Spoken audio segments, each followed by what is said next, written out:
Hello दोस्तों, नमस्कार। मैं आबिद आप सभी का अपने परिवार नोटिफिकेशन लैब में बहुत बहुत स्वागत करता हूं। मैं आज एक ऐसी जानकारी आपको देने आया हूं जिसके लिए आप लोग ये सोचते हैं कि यार ये होता क्या है। तो आप देख रहे हैं मेरे पीछे एक इमेज लगी है और वो इमेज है बहुत शानदार इमेज। मतलब जिसको भी खाकी वर्दी का एक शौक होता है ना, मतलब बहुत सारे लोगों का शौक तो होता ही है वर्दी का, लेकिन मैं कह रहा हूं जिसको खाकी का शौक होता है उसके अंदर तो ये समझ लो ये वर्दी एकदम रगों में खून दौड़ा देती है। आप कहेंगे ये क्या है, तो मैं आज बताने जा रहा हूं एक सेंटर का जो आर्म फोर्स होता है जिसको कहते हैं सीआरपीएफ। एक बात ध्यान से सुनने वाली ये है, ये एक कैसा फोर्स है मैं आपको बता रहा हूं, ये अर्धसैनिक बल होता है। तो मैं आज इसके बारे में आपको 2 4 5 बातें बताने आया हूं जो कि आप इसको जानने के लिए उत्सुक रहते हैं और जानना भी जरूरी है, इस बात को समझिएगा।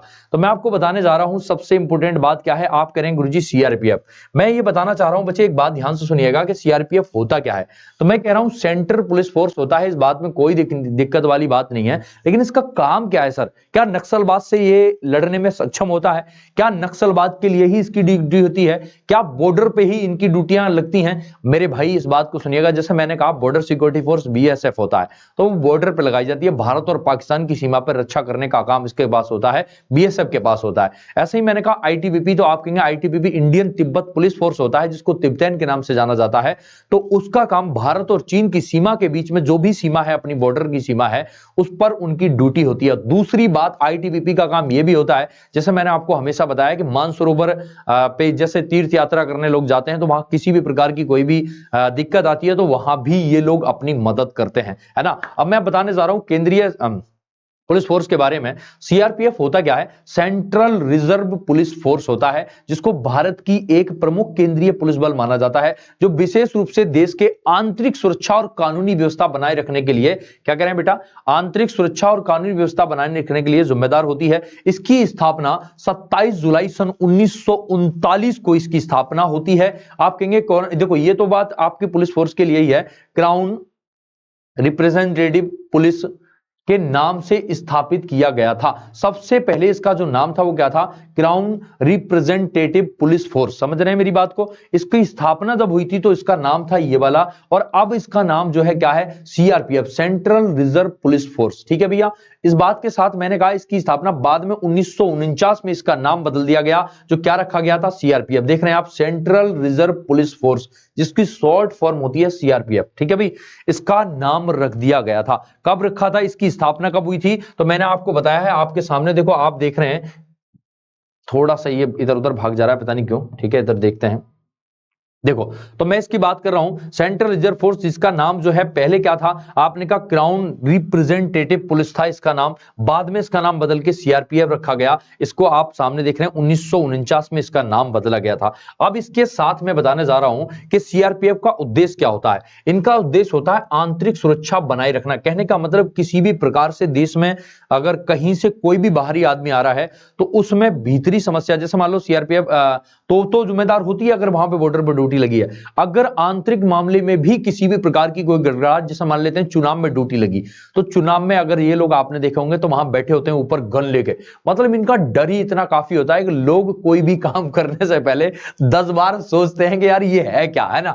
तो मैं बता रहा हूं आंतरिक सुरक्षा बनाए रखना इनका काम होता है। सीआरपीएफ का प्रमुख कार्य जो होता है वो देश में विभिन्न हिस्सों में आंतरिक सुरक्षा बनाए रखना होता है, जैसे कि दंगों और हिंसा को रोकना, आतंकवाद और नक्सलवाद जैसी समस्याओं से निपटना। अब आप कहेंगे सर आतंकवाद, हाँ, इनकी ड्यूटी क्या होती है बच्चे? इस बात सुनिएगा, इनकी जो ड्यूटी है ना, बियाबान जंगल में होती है। बियाबान जंगल मतलब जहां जो लोग, मतलब वैसे लोग होते हैं ना जिनके अंदर जिगरा नहीं होता, वो लोग तो समझ लो बस बियाबान जंगल से ही डर जाएंगे, कोई दूसरी आपत्ति तो छोड़ो भैया, है ना। तो आपने कहा इनकी समय सीमा पर सहायता, आप कहेंगे समय समय पर इनकी जो सहायता होती है, सुनेंगे। सीआरपीएफ को विशेष रूप से आपातकालीन स्थितियों जैसे प्राकृतिक आपदाओं और कानून व्यवस्था के संकटों में भी तैनात किया जाता है। जैसे आपने देखा होगा किसी हालात में जैसे कहीं दंगा हो जाए तो दंगे में भी इनको भेजा जाता है। सीआरपीएफ आ रही है गाड़ी पे गाड़ी, गाड़ी पे गाड़ी, मतलब लोग इनकी दहशत की वजह से ही इतना दूर दूर हो जाते हैं कि सोचते भी नहीं है।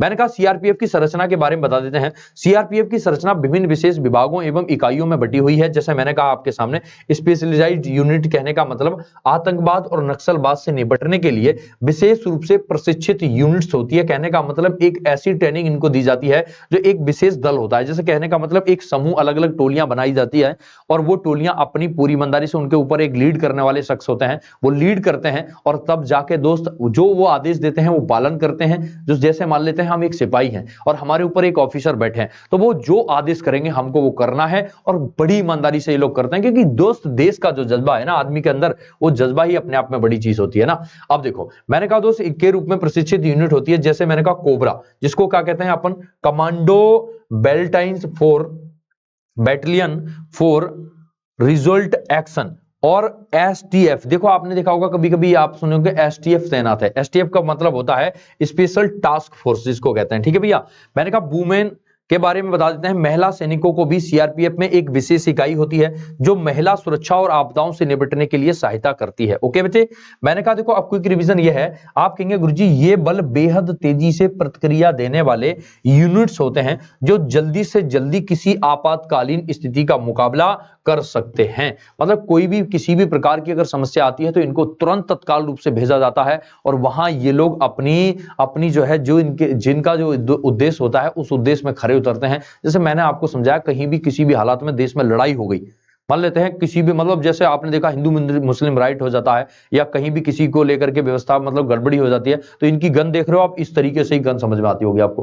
कैसे आती है भैया? इस तरीके से ही आपकी क्या है, इनकी जो है गन आप देखते हैं, इस तरीके से आप इनकी जो है गन आप देखते होंगे भाई, धुआं धुआं कर देते हैं। ऐसे ही जैसे उन्होंने देखा कि कहीं भी कोई किसी प्रकार की समस्या हो रही है तो भी इनकी ड्यूटी लगाई जाती है आंतरिक मामलों में, तब भी ये जो है आप देखते हैं इसी प्रकार से मतलब भगदड़ होती है, आप देखते हैं ना। आ जाओ, अब सीआरपीएफ का महत्व क्या है, इस बात को सुनेंगे। भारत का मतलब सीआरपीएफ का भारत में बहुत बड़ा महत्व है, क्योंकि यह देश की आंतरिक सुरक्षा में केंद्रीय भूमिका निभाता है। चाहे वह आतंकवाद के खिलाफ लड़ाई हो, नक्सलवाद की समस्या हो या किसी आपातकालीन स्थिति का सामना करना हो, सीआरपीएफ हमेशा देश की सुरक्षा के लिए तैनात रहता है। ठीक है भाई, इस प्रकार सीआरपीएफ भारत की एक महत्वपूर्ण और विश्वसनीय सुरक्षा एजेंसी है। कहने का मतलब सुरक्षा एजेंसी है। जैसे मैंने कहा एक यूनिट है, जैसे एक बीएसएफ यूनिट है ना, एजेंसी है, सीआईएसएफ एजेंसी है, आईटीबीपी एजेंसी है, उन्हीं में से एक पार्ट है जिसका नाम है सीआरपीएफ। क्लियर है? जो विभिन्न चुनौतियों के बीच देश के आंतरिक सुरक्षा बनाए रखने में अहम भूमिका निभाती है। क्लियर है बच्चे? तो इस बात को आप देख पा रहे हैं, इसका मतलब क्या है, मैंने आपको बताया सीआरपीएफ के कार्य जो होते हैं वो होते हैं आंतरिक संघर्षों एवं दंगे के दौरान स्थिति नियंत्रण करने होता है इनका काम। महत्वपूर्ण सुरक्षा कवर कहने का मतलब यह एक ऐसा महत्वपूर्ण सरकारी बल है जो सैन्य प्रतिष्ठानों की सुरक्षा में भी काम आता है। सीआरपीएफ के जवानों को विभिन्न प्रकार के आपातकालीन और सुरक्षा अभियानों के लिए विशेष प्रशिक्षण दिया जाता है। आतंकी कार्रवाई और नक्सलवाद से लड़ने के लिए इतने परिपूर्ण होते हैं कि इनको किसी भी प्रकार का डर ही नहीं होता। मतलब इनके हाथ में जब गन है ना तो समझ लो हटो बचो वाली स्थिति होती है। नक्सलियों और आतंकवादियों से लड़ने के लिए इनके अंदर बहुत ताकतवर क्षमता होती है, जिसको अपन कह सकते हैं मतलब जैसे कि सामने कोई है ही नहीं है, इस तरीके से इनका मामला होता है। जैसे ही ये आगे बढ़ते हैं तो समझ जाओ फिर तो भाई बल्ले बल्ले है, समझ रहे हैं ना। मतलब जैसे ही सीआरपीएफ आगे बढ़ती है, कहीं भी अगर दंगा भी हो रहा है ना तो भाई साहब वो ऑटोमेटिक शांत हो जाता है, क्योंकि ये वर्दी एक वो वर्दी है जो देखते ही लोग डरने वाली दहशत महसूस करते हैं। समझ रहे हैं ना। तो अब इस बात के लिए मैंने बताने का प्रयास किया था, बाकी आप लोग जानते ही हैं इसके बारे में, तो मैंने आपको दोनों तीनों बात बता दी है भैया, इस बात को समझते ही हो आप, इसमें कोई दिक्कत वाली बात है नहीं। ये आंतरिक मामलों में भी इसका प्रयोग किया जाता है। जैसे मैंने आपको बताया अभी कि इसका नाम जो था, बच्चे आपके सामने देख रहे हैं, इसका नाम जो था क्राउन रिप्रेजेंटेटिव पुलिस होता है, इसका पहले नाम था। अभी वर्तमान में सेंट्रल रिजर्व पुलिस फोर्स है। क्या नाम है बेटा? सेंट्रल रिजर्व पुलिस फोर्स है, जिसका नाम 1949 में रखा गया था सीआरपीएफ। ठीक है भाई, ओके। अब देखो ये वर्दी आपके सामने दिख रही है, ये वर्दी अपने आप में एक वर्दी है भाई, क्या शानदार वर्दी होती है ना। तो जो लोग हैं, जो लोग भी इसका सपना देखते हैं और तैयारी करना चाहते हैं तो हमारे लैब एप्लीकेशन पर जुड़ सकते हैं। उसके लिए स्पेशल बेहतरीन बैच चलाए जा रहे हैं। और अगर आप किसी की भी तैयारी कर रहे हैं, जैसे मैं आपसे कह दूं, कोई भी जैसे मान लो गवर्नमेंट एग्जाम में किसी भी एक पॉइंट का नाम ले लेते हैं। जैसे मैंने कहा एसएससी जीडी, तो एसएससी जीडी के थ्रू ये भर्ती होती है। तो एसएससी जीडी की तैयारी करना चाहते हो तो अपन लैब एप्लीकेशन डाउनलोड करेंगे और इसकी लगातार क्लासें रोजगार लैब यूट्यूब चैनल पर चल रही हैं। क्या नाम है? रोजगार लैब यूट्यूब चैनल। वहां से भी आप इसको तैयारी कर सकते हैं। इसके लिए तो बढ़िया क्लासें चल रही हैं, फ्री में भी क्लासें चल रही हैं, तो एक बार आप उस चैनल पे भी आके देख सकते हैं। ठीक है, चलो ऑल द बेस्ट, नमस्कार, thank you so much, bye, take care.